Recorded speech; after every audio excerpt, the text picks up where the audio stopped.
on a mission. I plan to go to all the oceans and explore vivid varieties of aquatic life and its features. That's our map. Now, there are 5 oceans on this planet. Let me show them to you. This one here is the Pacific Ocean. Can you see that? And this one, the Atlantic Ocean. There on the top, we have the Arctic Ocean. And this one here is our Indian Ocean. And our 5th ocean is the Southern Ocean, also known as the Antarctic Ocean. Now, these oceans are all filled with salt water. Fun fact! The Earth looks blue from space because approximately 71% of the Earth's surface is water. The oceans are the main reasons for this. But hey, other water bodies deserve credit too. What about the rivers and the lakes and the geysers and the waterfalls?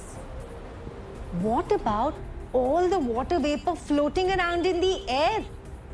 And there's more water underground too. And some ice in the mountains. They should be included too when you're talking about the hydrosphere. And yes, we are talking about the hydrosphere.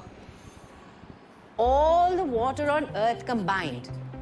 How large would that be volume-wise? Let me do the math here.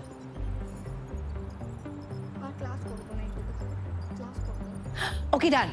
So that's 12600000000. I can't do it. This number here. That's 1/6,260 quintillion liters. That sounds like a lot. But how much is it exactly? But guess what? Out of all this water, almost 97% of it is from the oceans. Salty water. The remaining 3% is non-salty fresh water that we find in ice, rivers, or under the ground. Most of all as ice. But that leaves very little for us, doesn't it? But then, how come we haven't run out of water to drink? There are so many of us on this planet, and we all keep drinking water. And then there are the animals too. We should have run out of water a long time ago. Something doesn't add up.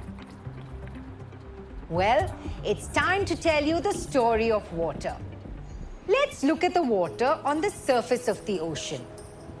The sun's rays hit right into the water, and the water heats up. As it heats up, small particles of water detach themselves from the ocean and fly away into the air. This is called evaporation.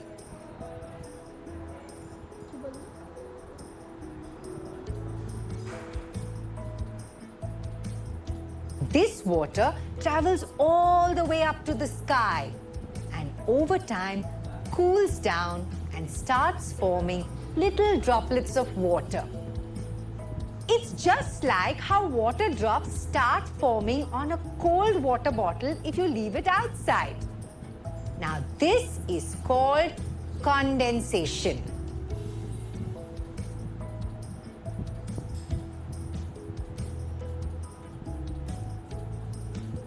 These clouds get heavier and heavier, and eventually they give way to rain.